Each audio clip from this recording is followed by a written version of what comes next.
Hi everyone, you've landed at Aquascaping on the Fly Living Art Creations. I'm Anthony, your host and content creator. Here on my channel, I like to infuse my love of spirit and Mother Nature into every one of the builds I make, whether it's on the terrarium side or the aquascaping side. So feel free to inquire about how I use spirit in my guides through your comments, and I can go into further detail for you. And while we're on the subject of comments, we are now at 223 subscribers. So thank you for that. That's very exciting. The channel is just 6 months old. And one of the things I love about it is that the comments, I listen to all of them. Well, I listen to all of them. I read all of them. And I answer all of them. And I love the positive, uplifting community that the channel has created that has caught me quite by surprise. Your outpour of love and generosity is amazing, and I do appreciate that. And I get that through every one of my comments. So if you feel compelled and you like the content we're making here, please consider subscribing. It doesn't cost you anything. It just says, hey, I like that. And leaving a comment is awesome. And also, if you will do a like on the videos. For the algorithm, which for YouTube hasn't even gotten me anywhere near my audience yet, which is kind of funny because my channel is so new. When you get all three of those, I consider it the trifecta for the YouTube algorithm. And then it kind of helps push your videos out there to that larger audience that it's intended for when you're talking about aquascaping and terrariums. So that's just my shameless plug for the channel. Today, however, what we're going to talk about is I'm doing a retrospective series on the 5 tanks that we have up and running right now. So that includes Blackfish, which is a 20-gallon long, Tree of Life, another 20-gallon long, and then the Trinity series, which is a series of 3 tanks that are 10 gallons each. 3 individual tanks with different hardscapes, but they carry one theme across. One universal theme for all of them. And what we're going to do is we're going to delve into a lot to do about the shrimp that's in each tank and the challenges that I have faced with the shrimp. A couple of plant issues that did not work out very well. The addition of mystery shrimp and what to look out for when you're adding any type of shrimp to your tank setup. And then also we're going to talk about the houseplants that I have growing out of my tanks and what a difference I can see in my water quality because of my houseplants. And it's also going to delve into how old each setup is and the specifics, notes that I've taken that I think is going to be really important for you guys out there that are trying this on your own for the first time. Now remember, my channel is not one of those channels where there's any subscribers. I'm purchasing all of my materials on my own. I'm setting up tanks as a beginner because I have no experience in this. When I created my channel, it was out of drive and determination, and I believe it was spirit-led because I found it quite by accident. And when I found the first video, I was basically hooked immediately. And within just a few short weeks, I had created my own YouTube channel with no knowledge of how to do anything. I mean, basically that's it. And I felt driven to put out videos that show other beginners that don't have the finances to put into what a normal setup is going to cost you. So my tanks are low budget. They are no tech except for one little 3 or 5 watt pump that I use just to circulate water around because for me, I am a Cancer, and Cancers love the sound of water. It's very therapeutic for us, and I like hearing the slow motion of the water in all the tanks around me because my studio is my living room. So when I'm in here, it's awesome. And that's also something I do want to touch on now in this intro. There's something that a lot of people don't really outwardly talk about is how therapeutic this hobby is.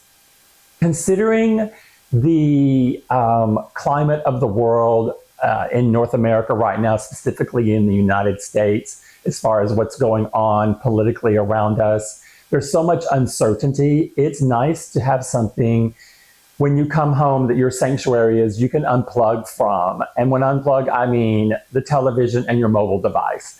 Because, you know, when we have our mobile devices, we're connected to them 24/7. This is a hobby where it forces you to put that down and focus on the very simple things in life. And setting up a tank in your own home or office or wherever that's most important your safety place is, it's great to have an aquarium set up and a terrarium set up. I get just as much joy out of watching my, oh my gosh, I just went blank, Desert Oasis fireplace terrarium. I'm allergic to smoke, so my fireplace here is useless. So I turned it into a terrarium and I call it Desert Oasis. The plants in there change daily, and I do mean that. They move around as much as they can, fighting for dominance on who's going to be the dominant plant and who's going to get the most sunlight that day. It is a trip to watch them. It's fascinating. So with the tanks, when you put it together yourself and you're deciding on your hardscape and your rocks and your gravel, I'm that channel where we go out into nature and we get inspired. And it's usually always a hardwood piece that I start with, that when I pick it up, I know immediately what I'm supposed to do with it, or I know immediately the name I'm going to call that tank. And that has been the rule of thumb for every single one of these builds I have started with. It has started with a walk in nature, and I have found something, I brought it home, I knew what to do with it, and it's just a matter of, okay, now where am I going to find my rocks? What kind of gravel am I going to use? So I have one tank where I got my rocks from a riverbed. I normally try to scavenge landscaping sites where I know they throw their trash away, because that's a gold mine for me. I can find rocks and dead shrubs and limbs and all kinds of stuff there. And then I just bring it home and I prep it. You know, you just have to really prep it really, really well to be able to put it into your aquarium. So therefore, I'm not spending any money on my hardscape or my rocks, and a lot of times my gravel. So my substrate and my tank.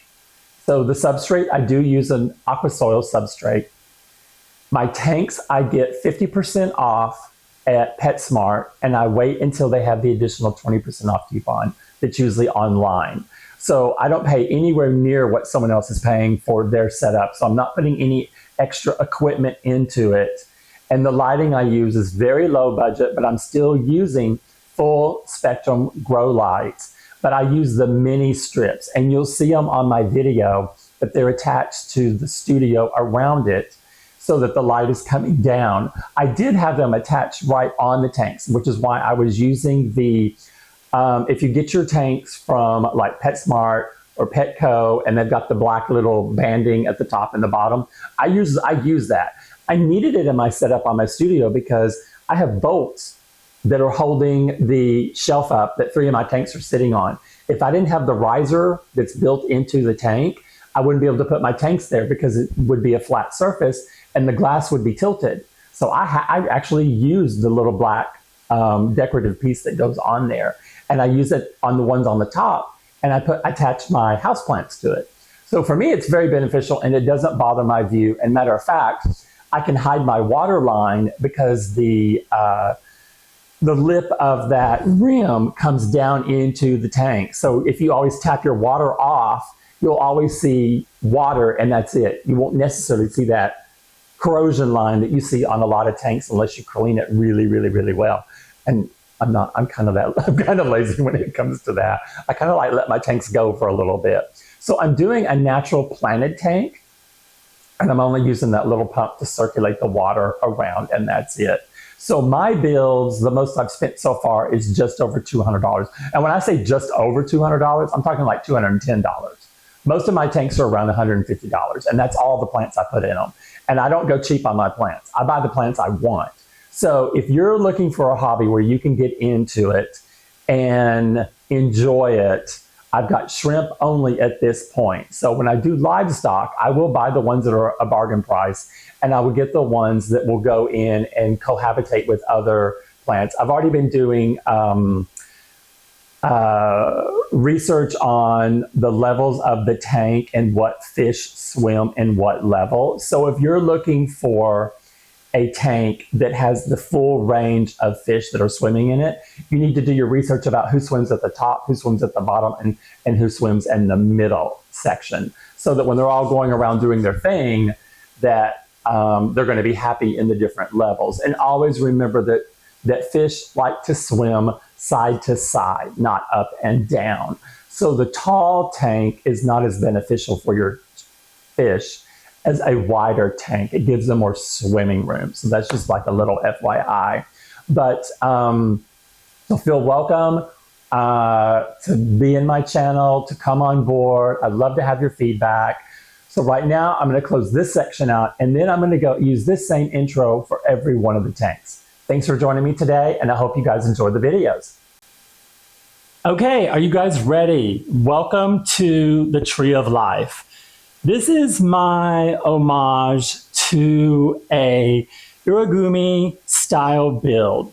It is not traditional, no, because the artist in me did not want to do rock. I did a rock base for a very specific reason. The opposite reason of why I didn't do it in the Trinity series. Once I saw how the soil was moving around that, I was determined to do a rock overlay on the aqua soil. So that I would not have my plants all moving around. Now, the irigumi style is all about making the imperfect perfect. So I found this when I stopped at a roadside ditch, like a big storm drain, and I found this blonde wood dead bush in there, and I brought it home, took it apart. This thing has had 3 incantations. I was going to put this in originally in another 10-gallon tank. And when I built it, it was too big. And I was like, oh, dang, I hated that because it was just a little bit too big and I wasn't going to take it apart. So I thought, okay, I'll do a 20-gallon long. It's the first one I did. And when I put it into the 20-gallon long, it was too small. I was like, oh, that looks like crap. So then I took all the pieces I had left and I added to it. And on purpose, it is not centered. On purpose, it reaches high on one side and low on the other. That is my take on the imperfect making it perfect. Now, I call this the Tree of Life because when you first look at this tree, you might think it's dead. But in actuality, this tree is a phoenix having its rebirth. So my nod to a phoenix is the fact that I have so much rosa in here. That's all my plantings are around there. It's one plant only. It's to make it very simple, very clear that I'm going with Christmas here because it's like pink and green. No, it's not Christmas. It's to show this plant is the phoenix coming from its ashes.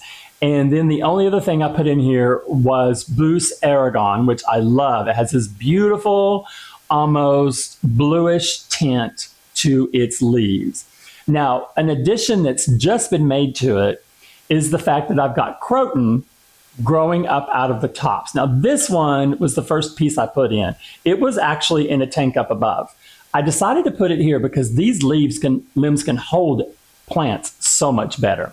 So you can see it's quickly adapting to its underwater roots. Now, once I saw how that happened, I took 2 more cuttings off of terrarium plants, and I've got one here, a small one, and another one here. And I'm just going to keep making cuttings when a plant gets too tall for a terrarium so that I will have croton growing all up out of the top above the water line for this tree. So it's going to take on another dimension because it's going to have leaves all at the top of it. The other aspect I put in here was just a hint of color is the fact that I use Christmas moss like I did on the snake in the Trinity series Garden of Eden. So I bought one batch, and in here I cut it up and I attempted at gluing it. It was successful in some places. Other places it's not, but I have learned not to cut it because I've seen brown Christmas moss turn green. Don't ask me how it does it.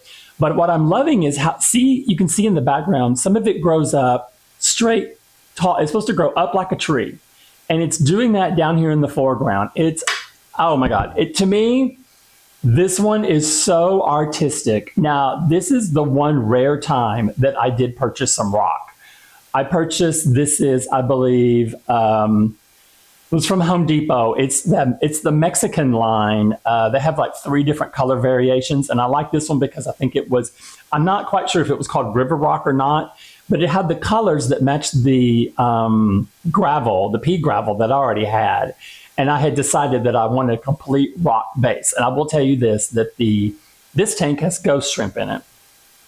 The ghost shrimp prefer the base. They prefer walking around on the gravel constantly, and they do not like getting up into the canopy at all.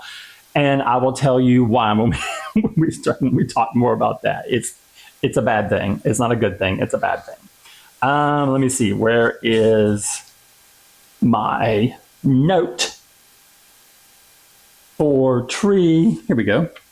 Okay, so Tree of Life was set up on May the 10th of this year. So it's been on here for 60 days. This tank also has the same lighting. It's just you can't see it. You can see a little bit right there. It's hidden by the limbs that are underneath here. And I put those limbs on purpose so that when I'm watching TV across from here, it's not blinding me out. But so it's 60 days old. Now this lighting, when it's normally on, it's on 50% for 8 hours. Because remember, I've got 2 timers. I've split this into 2 different lines. So the tank's on top because the lighting is not right there above it. They can be on a little bit longer. This one, the lighting is right there on top of it. And it started to get an algae outbreak on the rocks. And so I toned down the lighting on this one. This one also has the ghost shrimp. They were added on 6/10. 12 were delivered. And I was supposed to have an order of 20. So what they did was they sent me 15 extra, which meant I had 27 in the beginning. There's not 27 in there right now. At the last time I counted, it was less than 10. And it was within 1 day. When they were all in there, it was amazing. They were crawling all over the place. You could not miss any of them. Within 1 day, they started hiding. And I thought, okay, what's up with that? Now, in this one, the caves are a lot more discreet. You can't see them as much. These bigger rocks, these river rocks, hide the opening. So you have to crawl in the crevices to get to all these. But this cave here goes all the way to the back. So these are all under these limbs is a cave system. So there's places they can get in there. And I did that specifically because I wanted, if we had any babies, they would have a place to go to. I did not know this when I bought them. Ghost shrimp are known to eat the other shrimp. And that's what's happened. I found one attacking the backside of another ghost shrimp. The shrimp was not dead. It was attacking it. And so I did look it up. They are known for being cannibals. So what I did, because we lost so many shrimp right off the bat, I moved my 3 Amanos in here because the Amanos, they have no fear. They climb to the top and they will eat the biofilm that's up there. Now, they've only been in there a day. So I haven't seen any results yet. But when I first put them in there, the Amanos are the ones that are swimming around right now. The ghost shrimp, they're more skittish now because they've been eaten down to nothing. And there's 2 big ghost shrimp in there that hang out in the back. And I'm sure they're the ones that are doing the ambush because the only ones that are left are really small ones. And there were several large ones, and I've had no birth out of any of these. Out of 27, you would have thought I had some that were, going to give birth, but I think they were just eaten way too fast. So in the ghost shrimp, just for you guys to know, they do like to stay on the bottom, so they don't go up to the top. This is probably why they are inexpensive as far as the shrimp go in the hobby, is because they will eat their own. And they don't climb structures normally. They like to stay on the bottom. Now, this tank, like bird on a wire, I cannot put a mystery snail in. I did have one in here in the beginning, and it was dislodging every one of my plants as it would go along in there. Now, in my error, well, I planned it. It wasn't a mistake. I planned it this way. These limbs go all the way to the glass. You can't put your hand between here. That goes all the way to the glass. It goes all the way to the glass on the back. It goes all the way to the glass on this side. This is the only side you can have access to because there's a pump right there. And you can see there's a piece of strawberry that's stuck to it. That's for the Amano, which there's so much biofilm in here, they're not even touching the strawberry. They love strawberries. But I wanted a snail in there to be able to keep the glass clean. So now occasionally I will wipe it down. It doesn't bother me unless it gets really bad. This doesn't have like tannins in it. Like the only tank I have that has tannins in it is the Garden of Eden. It has tannins because the wood in there is still releasing tannins, and so is that snake. But in here, this is blonde wood. It's never changed the color of any of this. So that's one thing that I do like about it. Now, also for the tree, it was more difficult because I wanted to build up the back of it. And I used those media bags with the clay balls in it. And it just didn't want to stay put. So this one was harder to get the look that I wanted versus the other tanks being able just to throw aqua soil in there and pile it up however you wanted to do it.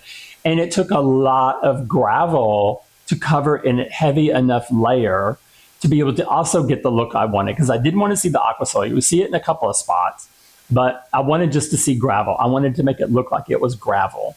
The plants that were put in here were all super tiny. They were littler than these right here. And these get dislodged because of the snail. So they're having to rebound, but the little ones, but you can see now they're almost up to their mature height, especially in the back where nobody's been messing with them in the very back. They're almost at their mature height because they only get between 3 and 4 inches. And some of them could already be cut in half and replanted, because you can see on some of them, they're getting root structures already. So you can cut them and just replant them. So the plants are doing beautifully in here. The croton, I think, is going to be gorgeous growing out the top of it. I'm disappointed that I went with ghost shrimp without looking at the fine print and researching to see if I had known they were cannibals, I would have and if I had known that Amanos aggressively eat biofilm, I would have put the Amanos in here and not in Garden of Eden, and I would have found another shrimp for it. So unfortunately, it's kind of a mix. It's kind of where you just kind of have to learn in the hobby. Your first try doesn't always work out, and then you have to figure out what else you can do.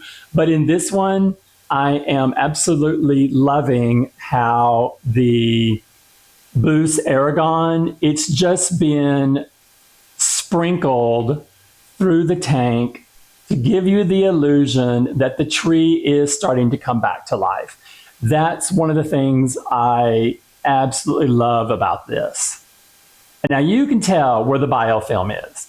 And it's been this way since day one. So you know that means these ghost shrimp, they've not been taking care of it. And so that's why I had to ultimately move the Amanos in. And the Amanos are so expensive. I would buy a set of them, but right now, my God, they're just even more expensive now than they've ever been. And then you can see how in the back you've got the Christmas moss growing up there as well. So I don't envision having anything but roots coming down, because I'm not going to plant anything else that's going to grow any higher. I always want the tree to have this half dead, half alive look. But when the croton fills it up, it may change the aesthetic of the tank. But overall, I'm really, really pleased with it. Before I had the cannibalism, it really was fun to watch all the ghost shrimps around there, because they are you really have to pay attention, because I know how to spot them now because I know what to look for. But in the beginning, I had such a hard time. But you can see it's a beautiful scape with just rock and bare wood and not that many plants. So this one was not expensive to build, because the Rosa, I got these, I think I did a 2-for-1 special, and I think I got 3 sets. So that means I got 6. Yeah, I think I got 6 little sections of it, and I get the smallest. And then I just broke it all up. I broke them off into 3 bowls to divide up who I was going to plant where. And I do, if you guys are interested and you want to see, I have videos from Boost and APF on unboxing my orders on camera, so you can see exactly what your order might look like. So that's my update for this tank. I hope you guys have enjoyed this series. I've enjoyed doing it. It's fun to look back and see the ups and downs.